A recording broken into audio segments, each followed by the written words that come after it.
Two Wheels, One Compass has now become a one-man show. I said goodbye to my parents and loaded up my motorcycle for the next leg of the trip. The must-see destination between here and the Pacific is the Yellowstone National Park, which is an entire state away.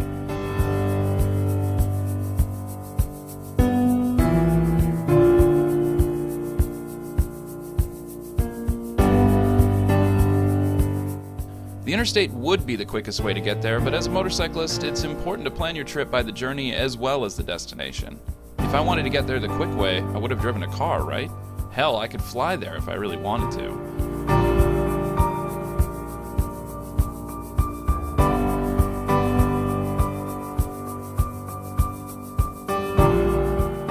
Instead of heading north out of Deadwood and make a beeline to the interstate, I instead checked some maps and found a highway called Alt-14 that runs at the bottom of a nice twisty canyon that leads out of the Black Hills to the north. The highway is 19 miles long and runs through a gorge by the name of the Spearfish Canyon along the Spearfish Creek before it spits you out at the city of Spearfish along the interstate. The type of fish in Spearfish Creek is, you guessed it, brown and rainbow trout.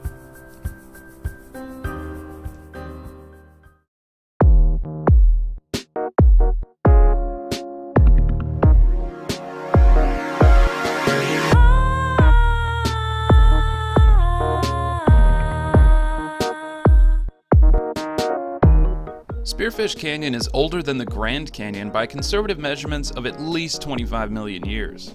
1,000-foot limestone palisades line either side of the canyon containing waterfalls, caves, and remnants of 19th century mining operations. The whole canyon is 2,000 feet in elevation from one side to the other. For flatlanders like myself, I'll put this into perspective. The canyon changes 2,000 feet in elevation. The tallest man-made structure in the U.S. is the KVLY-TV mast in North Dakota at 2,063 feet. It used to be the tallest structure in the world from 1963 to 74 until Poland's Warsaw radio mast overtook it in 1974. That tower fell in 1991, making the KVLY-TV mast the tallest man-made structure again. In 2010, though, it was overtaken again by the Burj Khalifa Tower in the United Arab Emirates, a legitimate skyscraper. Right now, the KVLY-TV tower is the fourth tallest structure in the world after the Burj Khalifa, the Tokyo Skytree, and the Shanghai Tower completed in 2015. Now this is important when it comes to measurement and records. The KVLY-TV mast isn't what's called a freestanding structure. It needs guidelines to hold it up. The Burj Khalifa also may be the tallest structure, but it's not the highest you can go by floor. That's still the Shanghai Tower, which has the highest occupied floor. Wow, Wikipedia is distracting. Anyway, this canyon has such a difference in elevation. From top to bottom, you're in different climates. On this trip, it was nice, cool, and humid near the top, but toward the bottom, it got much more warmer and drier. If you're ever in the Black Hills, I would suggest this highway right alongside the Needles Highway as a must-ride.